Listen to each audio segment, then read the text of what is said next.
Welcome to InterPod, a podcast by InterPride where the world comes together for the LGBTQIA+ community.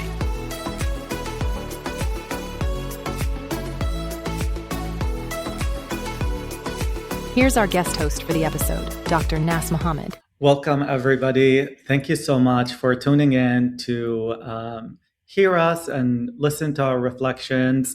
My name is Dr. Nas Mohammed. I am a Qatari American physician and an LGBT rights activist. I am an asylum seeker from the nation of Qatar to the United States. I currently reside in San Francisco, where I practice as a doctor, providing LGBT medicine. I am also the president and founder of the Al-Wan Foundation, spotlighting LGBT issues in the Gulf states in the Middle East.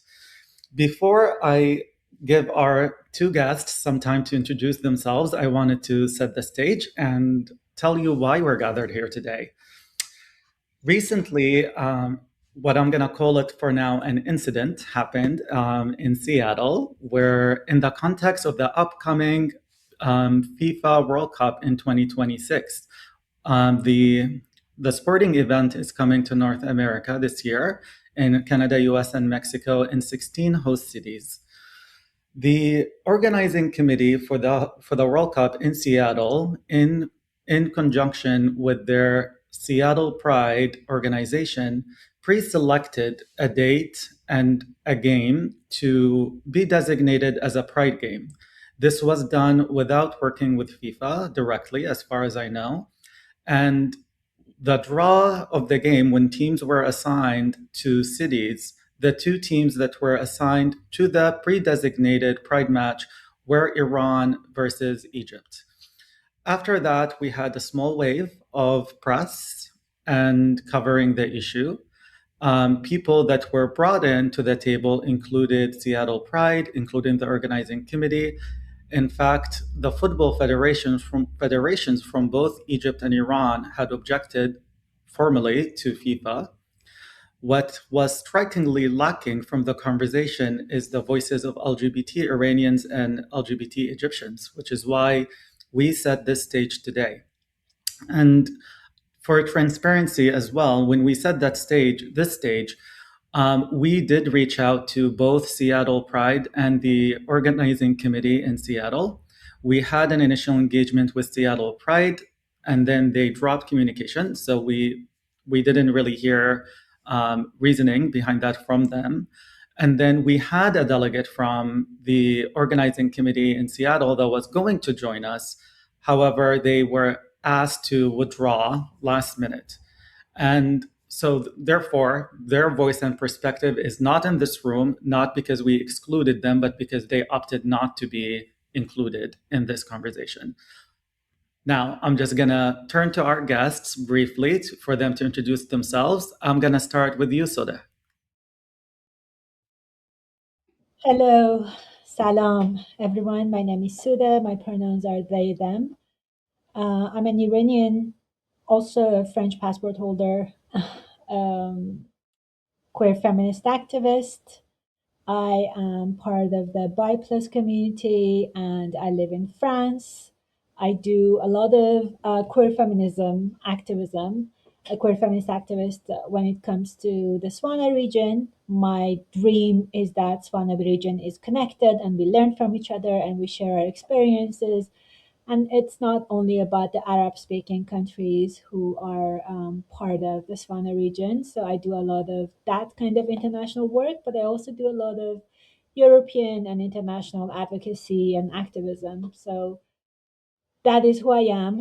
And today, maybe as a disclaimer, is the 7th day that we don't have internet in Iran. So we have passed 200 hours of total blackout in Iran.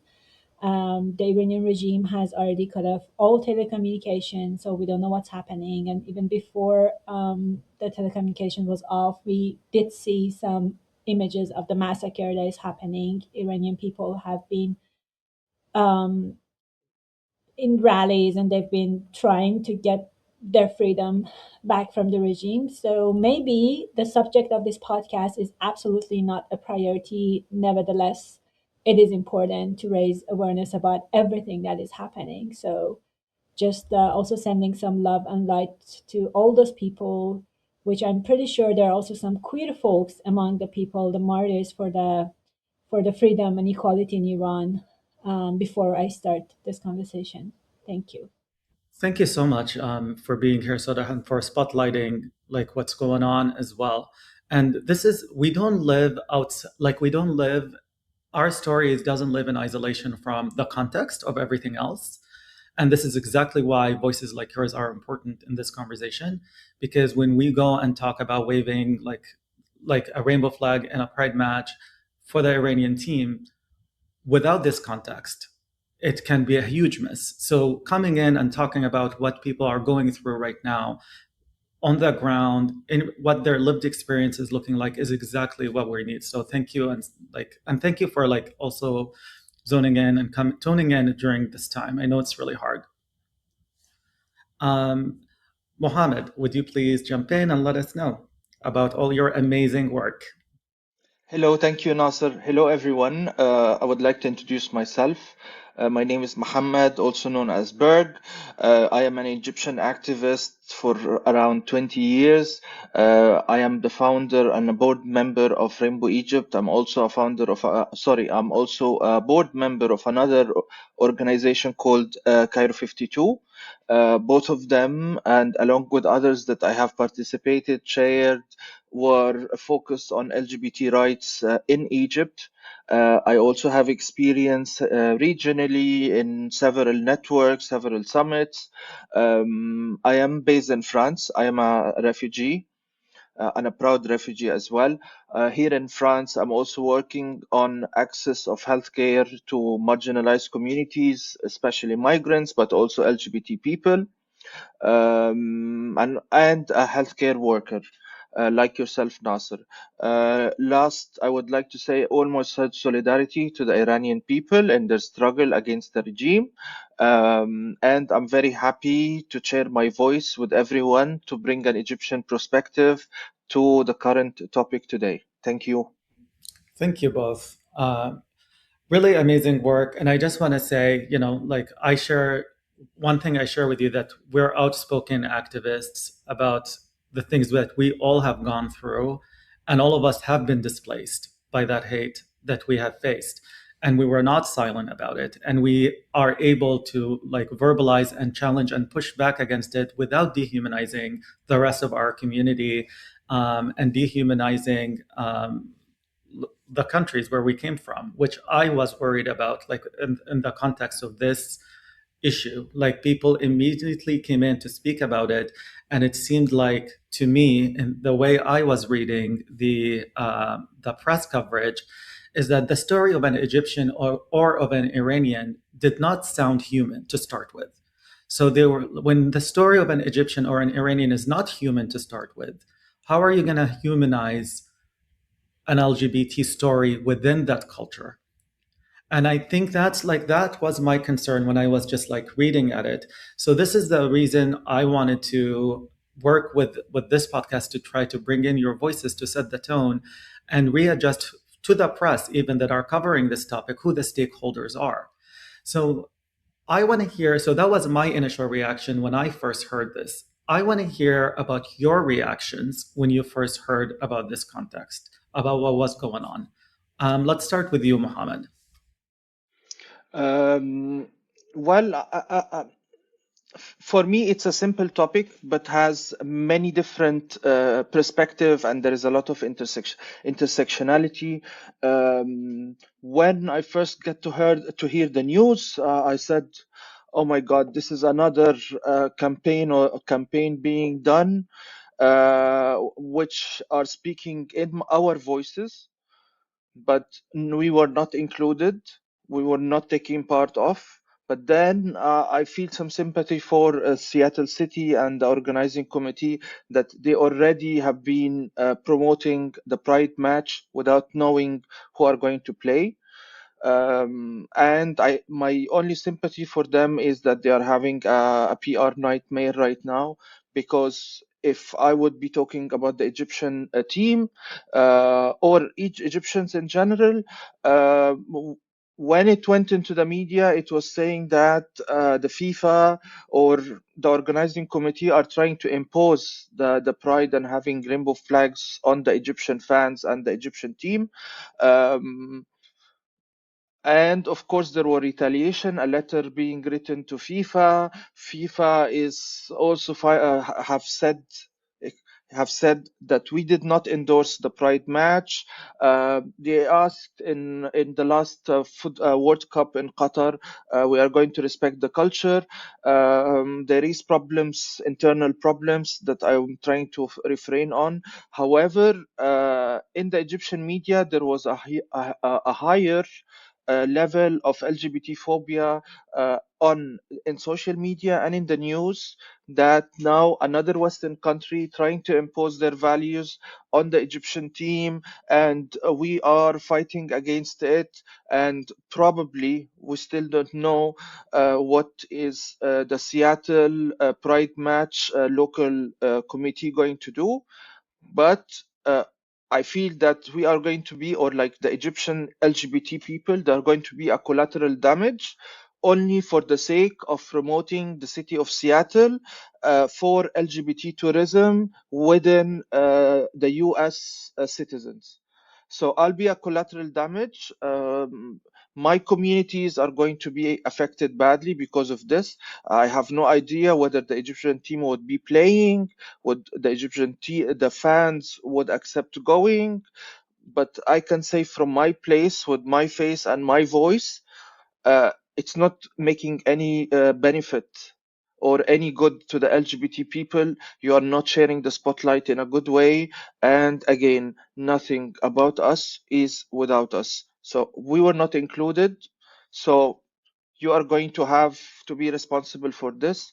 And maybe in the end, there is many alternatives that we can talk about for promoting LGBT rights in Egypt. Thank you. Thank you. How about you, Soda? What was your initial impression when you heard about what's going on? I think I quite laughed hard, sorry, because it was really like a joke for me. Like, okay, do you want to go to a basically like a stand-up comedy now or not? It was basically for me setting up every single party or stakeholder for failure. Of course, as you said, Muhammad, it was something done for us without us. And this is like the basic of solidarity that doesn't even exist. The game is going to happen in Seattle, USA. Who's going to be able to go to USA while Iran is already on the ban list since Trump has arrived? Already, not the whole team might be there, even the soccer players themselves. Who is living there, who's going to watch the match, and what does it really bring to us as the Iranian queer community? Of course, soccer is an important sport in Iran as well, but what does it really mean? Also, looking in the past, that Iranian government or regime has stopped the athletes to play with certain other athletes from countries. Like Iranians never are allowed to play with Israelis, for instance, or they can just sacrifice, and I say that in under quotations, that the sports for their political ends, because everything for the Iranians, and when I say Iranian, is the Iranian government and regime, is political. Sports is political, culture is political, environment is political, everything is political. And they will never step down from their ideology. So I already knew that what was imagined was not going to happen one way or the other. So why would you even take time and just create a mess around something that is not even happening, and also show your desire to save us from something that you're working on? Like the queer movements in Swana region have been existing since ever. Like we have the like really a strong history when it comes to gender expression, when it comes to wearing different things that is not gender. It's not only about the gender expression that we know. We have a long history of understanding and acknowledging the intersex people. Same sex or same gender relations were absolutely acknowledged in the past, and this is the fruit of colonization and the so-called Occidental values when it comes to what we are battling today, what we are fighting today. Of course, there is also a big weight of religion in our countries, but that is not the only one. Like Christianity is also a big obstacle when it comes to queer rights, for instance. So for me, it was really like, okay, something else is happening somewhere else for me. Why it's going to be like it's going to just harm me, basically. So the Iranian soccer lovers will hate the queer community or the pride organizers because we are going to be the reason that they're not going to play against Qatar, so they're not going to win the World Cup, for instance. So this is something that you cannot just take it like as simple as that and say, okay, it's only decorative and we're just going to do it, but we're going to also support the Iranian and Qatari, and Egyptian queer community, especially without even asking us, without even telling us what you want to do. Maybe, I mean, look at the flags. The flags are all with the connotations and standards of colors when it comes to, European colors. So we never had this blue and white for girls and boys like in Iran. That was not a color coded. So the color was not gender coded. I'm sorry, I'm really scattered today, so I try to put it. So, but you look at the trans flag, and it is so binary. It is so European. It is so American. So you want to, okay, I accept that it's now has become global, but everything is so self-centered from what they're doing and what they try to do for me.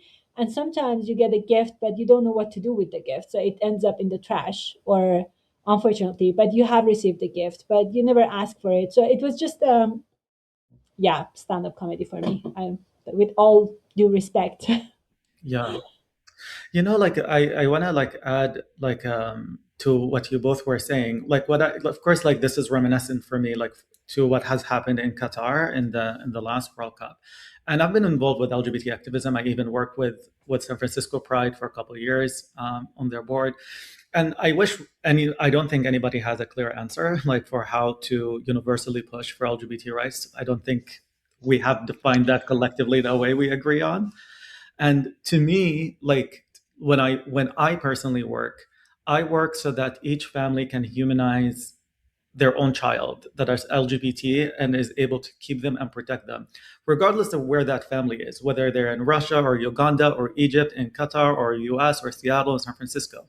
I didn't come in and change their entire lived experience or ethnicity or story for them to be LGBT, or I didn't like come in and say that this is the only way an LGBT person would look like. But that means like you really need to go in and understand each society and each culture and how they express themselves, right? Like in their own context.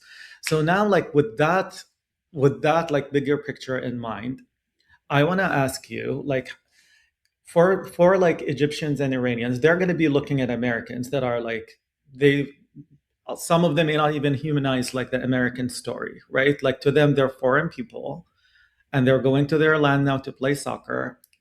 And they're going to see a subsegment of them that are LGBT identifying.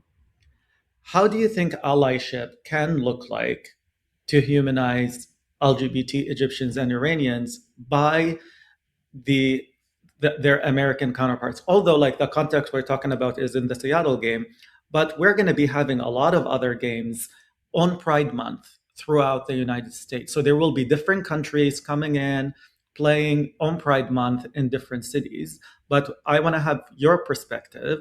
Like, how do you think allyship can look like? Maybe start with either of you can jump in. I don't want to. Well, may I answer? Okay, so I mean, this is my opportunity to speak a little bit about this World Cup in especially, and also regarding my identity. Um, like each and every one of us have several identities. I am Egyptian. I am an Arab. I am a gay person. I am a person of Islamic heritage, even though I am not Muslim right now, but I am part of that heritage. And there's something called solidarity for each and every part of my identity. I refuse completely any Western person trying to tell me that your identity is only gay, because I have several layers of my identity. And this is at many times people in position try to tell me I should have solidarity with a certain country or with only the LGBT community or the good of LGBT community. However, I stand for the good of Egyptians and of the LGBT community as well. That's the first point, that always we are being demanded to choose one identity and not the other. The second thing, like it has been a debate all around the world. Football is is the most popular sport. However, there is also homophobia in many chants, whether in France, in Europe, in the United States. So it's a really, I would like to see a football player in a national team who is out. We didn't reach that level yet. However, they are calling a pride match on two countries which are some of the most homophobic around the world. The second thing regarding this World Cup, as all the media have been saying, it's the most unaccessible World Cup because people will not be able to travel due to bans, due to problems. I'm not sure if any of the Iranian fans would be able to come in. And also the double standards between demanding issues or topics in Qatar, as well as demanding issues and topics in this World Cup in the Canada, United States, and Mexico. Although that there have been discussions about the rights of construction workers, the environmental issues, but we don't hear that. We hear this is a pride match in Seattle and asking people to go. And also, while doing some checking, there is a match in Seattle on the 19th of June between the United States and Australia. I wonder whether, with the current the US administration, would they accept having a pride match with the US team? Or is it only countries like myself, Egypt or Iran, that it is being imposed on them? Yeah. And finally, Houston Pride have changed their dates to be able to host better the World Cup. So this is like little examples because we know after a problem damage has been done and we are the collaterals. We are being said we were trying to help and have a good intention and didn't know what else to do. Again, I really wish that something to be done for the LGBT communities in Egypt and in the Swana region, but this is not the way. You are actually damaging us directly and indirectly right now, with all of the propaganda being done, with some articles saying that we would prefer to be silent regarding organizing the match, and then suddenly something would come out having rainbows all over. Like, simply the teams can decide not to play, and if this happens, they will be forced to remove the flags, or the game could be cancelled, and this is another backlash to the LGBT community, because the Egyptian media would say, like, we were victorious and we defeated this Western propaganda. So there would be, the damage would be done twice. This is what I was trying to say. Was that mentioned already in Arabic media in Egypt when they? Yes. In Egyptian media, they said, like, they are trying to impose their values on the Egyptian and the Iranian team. Like, I cannot deny that the Egyptian and the Iranian diplomacy and governments, they are on friendly level, but they decided to work together and to write the letters to the FIFA on this matter, which they simply refuse. And of course, the media, the national media in Egypt, I would say, like, they have been discussing that this has been imposed on them, and they are fighting hard, and they will do their best that this would not be happening. That's the media and that's the government. We are not talking now about the fans and how this will affect the fans going to the US on this match when they return back, and the amount of hate that this has been imposed on them, that they are seeing rainbow flags, or there is a parade that's passing by. Like, it could have been done softly. However, like with this campaigning and having a website and having a committee and everything, now please sort it out. Like, you didn't include me in the beginning. You are not trying to reach out, Yeah. but you are making it my problem. But then the question is like going to be, which we don't have them here to comment, which the question is like, what was the end game of this campaigning? Was it to actually advocate for all LGBT rights or yours? I mean, Exactly. right? Or is this human rights centered truly, or is it an economic impact event disguised with under an LGBT human right cause? Like, do we just care about the economic impact to Seattle Pride and Seattle, and we're trying to really improve that using LGBT themed events without really actually centering human rights issues, which should be really what's centered? Again, they're not here, so we don't have an answer for that. How about you, Sada? Like, what do you think solidarity with the Iranian people, including Iranian LGBTs, would look like during the World Cup? I want to say a word on allyship, and thank you so much, Mohammed, for everything that you said. I absolutely agree with it.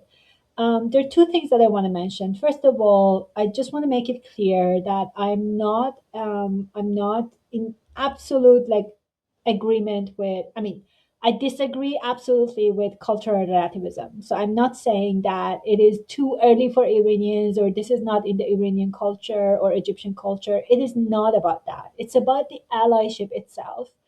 You know, when you go in rallies, and I think all of us have had this experience, and we actually are talking, you're hearing us from InterPride. So it's about the Pride marches and Pride festivals. So when you're out, when you feel like you need some support, everybody can feel like where they want the support and how they want the support. This is something that is happening in our intimate consensual relations, friendship or partnership or anything. Like, I want a glass of water, or I want a hug, or I want to be able to speak about this. This is how we say, and this is when we get exactly what we want, then we really feel like we've been seen or we've been loved. This is the same with allyship. So for me, what they could have done, or they still can do, is to come ask us, what do you want to do? And then give us all the resources for us to do what we want to do. Maybe the queer community in Seattle wants to go actually with pride flags uh, and watch the soccer team. Maybe they really want to do exactly what they had imagined, or not. Maybe they want to do something else. But really give the power that the communities have been deprived from to them. Give back the agency to the communities themselves and say, what do you want? We're here for you, and we're going. If you need any help to do what you want to do, we are there for you without any judgment. And of course, when allyship is like happens, there's always this cancel culture. Like, nobody goes against the other one's values, like core values or principles. This has not been done. This was just, as you said, Mohammed, imposed or designed, kind of, without really understanding the deep levels of sensitivities, or what is really needed by the community, and what does this person really need. What does the queer person, well, today in Iran, I think every queer person, LGBTQIA plus person, inside or out of Iran, today, now that I'm talking with you, that we're not going to talk about our queer human rights. We're going to talk about general human rights, because we're facing a massacre. We want to have access to internet, not immediately to our dating apps, which are really a way for us to find each other in a very oppressive culture and society and politics, but just have access to internet for general information.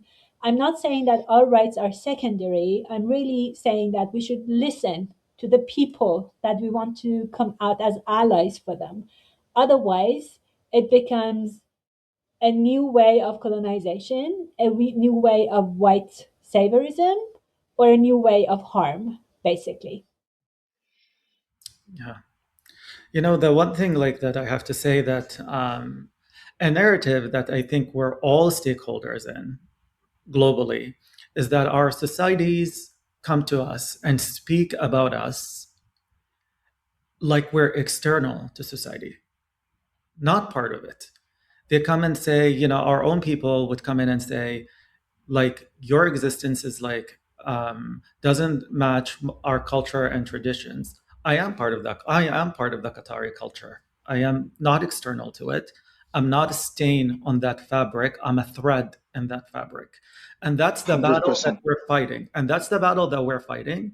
So I think when we go and lean in, and in another country, like where, like now my new country is the United States, when they come in and reinforce the narrative to my original society that I had to remove myself and like really remove all my other identities to be gay and look like a community that I didn't grow up with, you were reinforcing the dehumanizing narrative that we were trying to fight and to start with, which is a narrative, by the way, that Americans are fighting today. Like everything we're fighting is here right now in America, in the current federal government. A lot of the stories about LGBT people are awful, and people are challenged in all the spaces, especially trans people. People living with HIV have faced tremendous challenges, and people of color are crushed. Like there's just so much that's happening here right now. And it's in its core, it's that narrative that we are not part of society, we're external to it, and we're a threat. Like there's so like supporting us is not really something that I think is so removed from the lived experience of LGBT Americans. Because our story, mine and yours and Soda and Muhammad's, is the story of humanity. It's the story of being human while you're LGBT, whether you're in Egypt or Iran or in Qatar or in the United States. And it's about belonging and not having to strip ourselves from society to exist. Because when we allow that, then we go and I think allow all of other civil rights to be stripped away, just like they stripped our identities from us. And then when we talk about like issues that are on with that depth, like our lives, like my personal life was absolutely just, like shaped by the hate I faced. Like I'm a refugee and I had to speak another language and come to another continent, and the conversation is tough. It's multi-layered. And I feel like we sometimes boil it down to being able to carry a flag in a game and then just like become so laser focused. Do we wave a flag or do we not wave a flag? And that's it. Like we fight over that moment and over that action, not what the action is going to result in. Like what change is it going to bring? Can we talk about that? Because if we are talking about, I think, what change we want to bring, we can then go and talk about incidents with a different lens. Because like it almost felt like to me, like reading, at least like when I was reading the coverage, like from the Seattle organizing committee, like some comments were, well, in Qatar, we fell for the respect our culture and traditions, which again is a narrative I reject. And they said, now you need to respect our culture and tradition in Seattle, which is tolerant. So now you're actually not helping. You're actually reinforcing like dehumanizing narrative, I think. Right? Like you're not inviting people in. So for me, like I was hoping they would be here with us today so that they can be part of the conversation, so we can all of us actually have a real honest conversation. Like how can we support people in Seattle right now? Like LGBT Americans are facing a lot, and people in Seattle are facing a lot. And part of me wonders like if they're actually like now afraid of continuing to speak about this issue because it's not safe. It's not safe in the current federal government. Like people are afraid to speak up. They're afraid to advocate. So they are being brave by holding Pride in general, like in the current climate. But then also at the same time, this is not just a local event, it's a global event. So it has a global impact. Like your governments have commented about this, right? So I just really was hoping that we would be able to have more rooms like this where we bring in voices from different perspectives, from different lived experience, whose governments are involved already with the games, to talk about how we're going to do this collectively. So now like asking you like yes or no questions, just like on top of your head, do you think it's a good thing for teens to be visiting during Pride months, to have the games, regardless of whether the Pride celebrations are happening in the stadium or have visibility in the stadiums? For me, it's yes. Why not? Of course. Me too.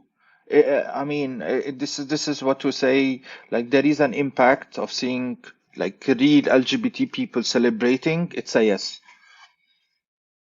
And then what do you think about bringing that into the stadium? Well, again, it's like we are being dehumanized in. Okay, well, me as an LGBT people, as an LGBT person in the Egyptian society, I am always being outcasted or marginalized. That I am something foreign. However, when I get to meet people to discuss and interact socially, they would be finding that I am like a person like the rest of society. I do have my own values. We share the same culture. I share the same language with everyone. So having a rainbow pride flag um, during the match, again, like I highly doubt LGBT people. Okay, I don't want to I'm not entitled to generalize. Like I highly doubt that there would be a big LGBT fans waving rainbow flags during the Pride Month. There is a lot of different activities that are being done. For me, calling or branding the match, the Pride match, is like human rights washing. It's only about economical benefit for the city of Seattle and Seattle Pride, which in their statement says it has been 50 years celebrating Pride. Yes, that's for you.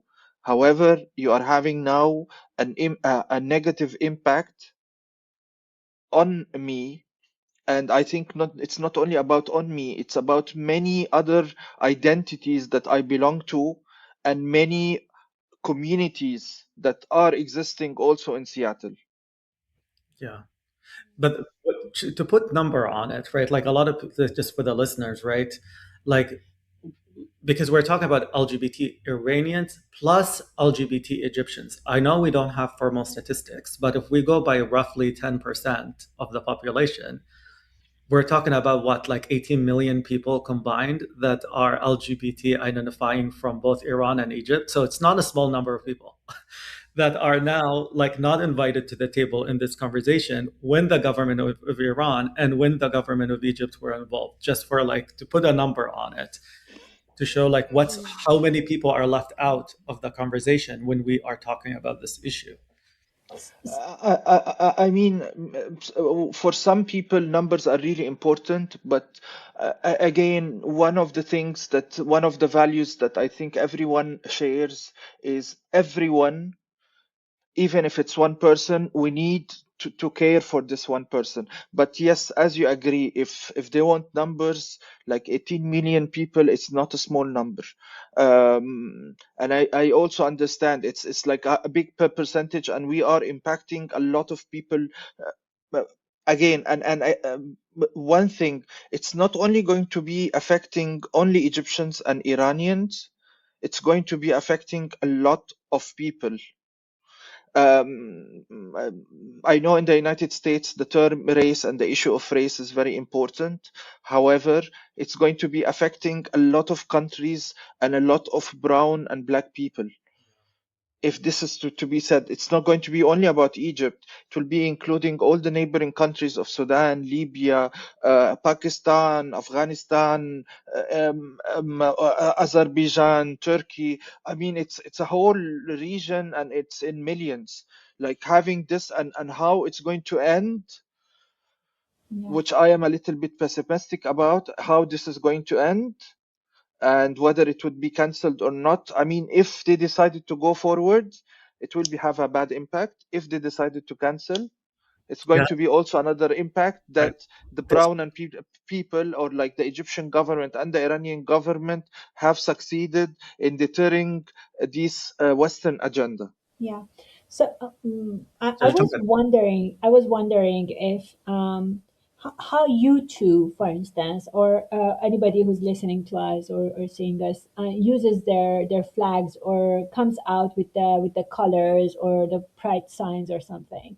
Like personally, I have a flag in my car, and that is my I call it like last resort kind of a flag. And I have been using it in pro-Palestine rallies or pro-Iranian rallies or pro-Ukrainian even rallies to say like I am here. Everybody else has any other flag, but then again in Pride events, I was holding the Palestinian flag, for instance. This is like the flag is has really a political use.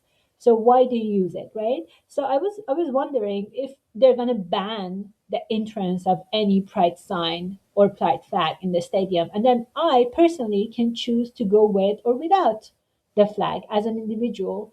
But imposing and calling it a whole pride event, that of course Muhammad talked about this very very well, and you too, Nas. But I was just thinking like let people choose for themselves if they want to show solidarity or just they want to show their pride in being the person who they are as one part of their identity, and another intersection of their identity is them loving soccer or living in Seattle or having traveled into Seattle for this game or anything. So not making it over politicized to come with this damages. Also, knowing that if it is not an obligation kind of imagery behind the soccer game, I'm pretty sure the Egyptians do the same.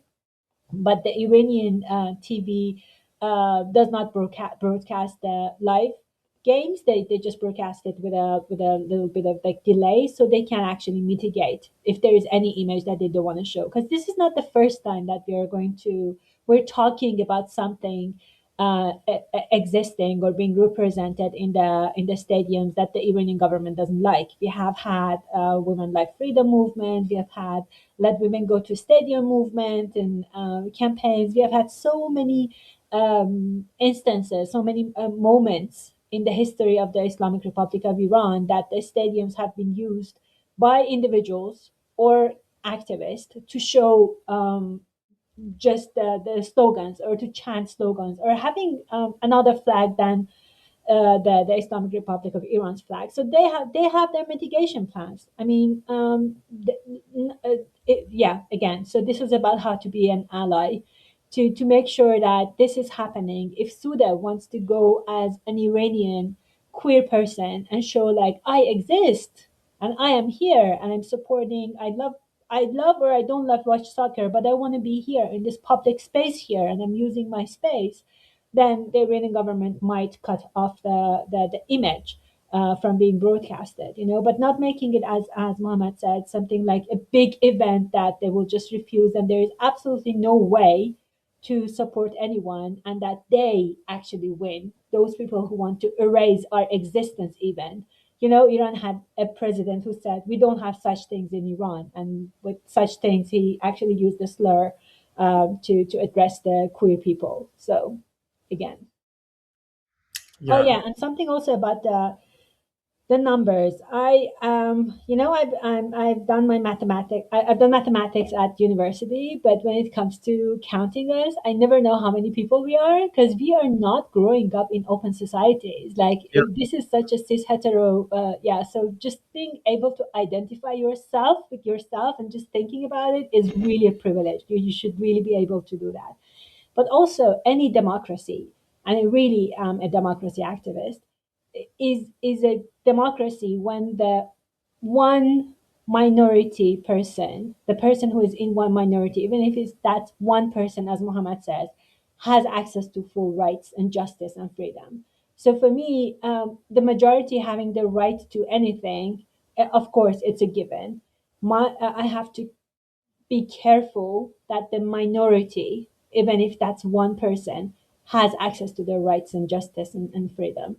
So yet again, it's not only about the numbers. And I don't think a lot of queer Egyptian and Iranians can actually travel to the US because of their passports, because of the economic situation, and knowing that there is a whole gap between the queer people and cis hetero people in both these countries when it comes to access to economic resources, etc., etc. Being able to pass the border please these days is one big thing already. Yeah. Yeah. As we approach the end of this, I want to just have some closing thoughts and remarks from the two of you. The first question would be, what happened, the way this whole thing was set up was not thoughtful, to say the least, but it happened. It just happened. So what is your advice for a path forward to Seattle Pride and the organizing committee? Start maybe with you, Mohammed. Again, this is a very difficult question because I am refusing someone to dictate to me what are my rights and how should I accept the way advocacy and allyship would be. So same would apply to Seattle. I was not included in the conversation. A lot of LGBT communities internationally were not involved in the communication. I think many of us would have agreed on many points. It's not only the SWANA. Again, it's a lot of people outside of the US right now. And I'm not trying to say I am indifferent toward the US internal policy. However, the foreign policy is problematic. So again, saying I'm not entitled, I refuse their entitlement to dictate on me the rights. It goes also the other way. I am not entitled to do this. What I can see that there is other cities hosting the World Cup have been moving their dates to host events. And the big major question for me, it's only a question. On the 19th of June in Seattle, there is a match of United States and Australia. Both of them are countries that supposedly promote and highlight human rights. So, and LGBT rights. I wonder, would the US administration and the US national team and the Australian national team would be accepting to call their match a pride match, or is it only imposed on countries like myself, Egypt, or in Iran? That it's only a question, and the dates are not so far away. How about you, Soda? If you had a proposal to Seattle Pride and organizing committee for a step to remedy what's going Yeah, on. I think they should immediately contact the Iranian feminist or queer community in Seattle. I can I'm happy to give them the contacts. So again, they become good allies, true allies, and true friends. Because I also don't like the word ally because it comes from a militaristic kind of background. But really, they become true. They show up as a true friend, and someone who really is supporting. So they get in touch and they ask, hey, Iranian queer people, what do you want? What do you think is the best? And maybe the Iranian people do not agree in between each other because everybody's different and we have too many dreams to put it in one dream. But then let us do what we want to do. Let the Iranians do what they want to do. Let the Egyptians do what they want to do. And they give you exactly the best ideas, to make sure that you can satisfy the need for allyship. So I want to think that this whole thing came from a place of love and place of really belief in universality of human rights and access to justice, etc. So now it's okay. We cannot go back to the past, but now the Iranian government and the Egyptian government have made sure once again that they are against the LGBTQIA plus rights. So that's a momentum again for them, but it's not a momentum for us. We can continue, all right, because it was not a big deal. We knew it already for us, for our community, for them maybe, but not for us. So let us thrive in the Pride Month in Seattle as well, and help you thrive too. Yes. So if you have, so now just leaning out from the Seattle event and just looking at the entire thing, the entire event and all the cities that are hosting the different teams, and then during Pride Month, what's your one liner advice to the host LGBT communities as they welcome external and foreign governments coming in and visitors to play the games?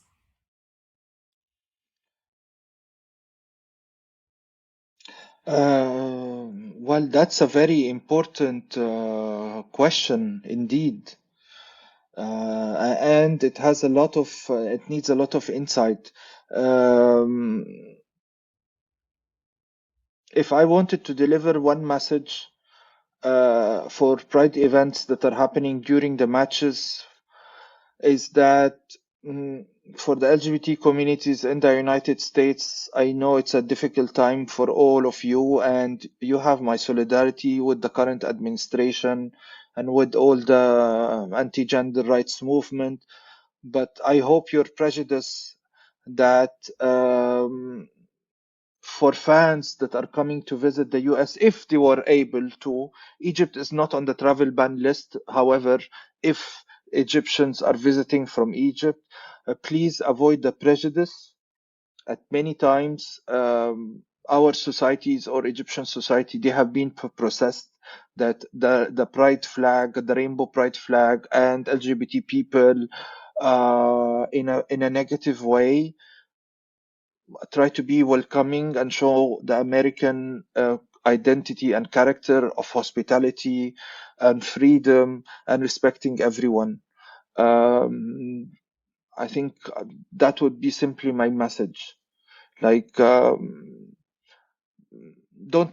don't have as even like this event at the topic or other, we don't have to rub it in each one's face. We simply can be in harmony and enjoy a very good moment. People could be surprised, but showing our true self, happy and cheerful, rather than attacking each other, would be my message. Thank you. How about you, Sada? Yeah, I would say everybody knows pride is political and pride is important. But what is politics again? Politics is calculation of how to and why and what. So, whatever you do, every step you take, please think about why you're doing it and how you're doing it and what you're doing. Maybe you can do another thing. And again, I go back to the allyship with everyone. There is some sort of there is a lot of prejudice. So people say like we are not like Afghanistan or we are not like Iran. In your country, this is this and this is that, and that is not true. Most of it is not true, and it's not even true in our everyday life. Um, and the other thing that I really want to say, and it's not an advice, it's really sharing from a non-binary person to the queer community. Life is so hard for us everywhere in this world, everywhere. You cannot be truly you everywhere. We compromise all the time, all the time. I think about what I'm wearing every day when I go out. That is a way of coming out every day or showing up every day. So, what I really want to do in my activism, including when I go to my pride, my very small pride in this very small city, I really want every single step that I take be my destination. So, one step forward, it's a destination on its own. And that really brings so much peace and understanding and compassion to the whole event or the whole activism, the life of activism, however it shows up. A lot of people don't like Pride because maybe it's too dangerous for them or it's nonsense for them or whatnot. But a lot of people also like Pride because it is political and it's not only about partying. Partying is all right, joy is all right.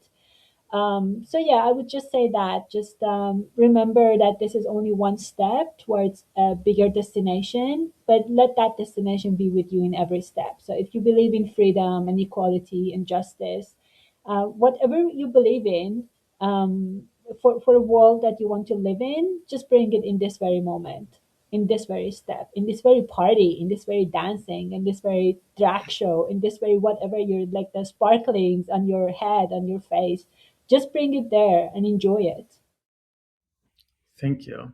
Thank you so much. And if I add my advice to my fellow Americans, I'm an American citizen too now, is to remember that the LGBT story is a story of humanity.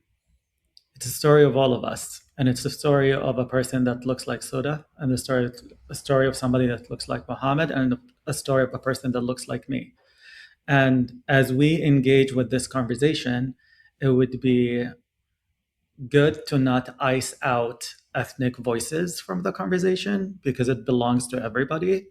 And I think it would be good for our shared interest, all of us, to see the humanity in every family, whether that family comes from Iran or Egypt. And even if they're being challenged right now with their government to not weaponize that moment, to dehumanize all of their stories collectively. So thank you both. And I hope that like what we did today would be set the tone for how we approach the conversation with all the games coming up. And either way, like we will definitely stay in touch. We'll bring you more and we will continue to elevate your voices when we can. Well, thank you and salam, everyone. Bye. Thank you so much. Thank you, and stay safe, everyone. Thanks for listening to InterPod, a podcast by InterPride where the world comes together for the LGBTQIA+ community. Subscribe to InterPod on Apple, Spotify, and YouTube.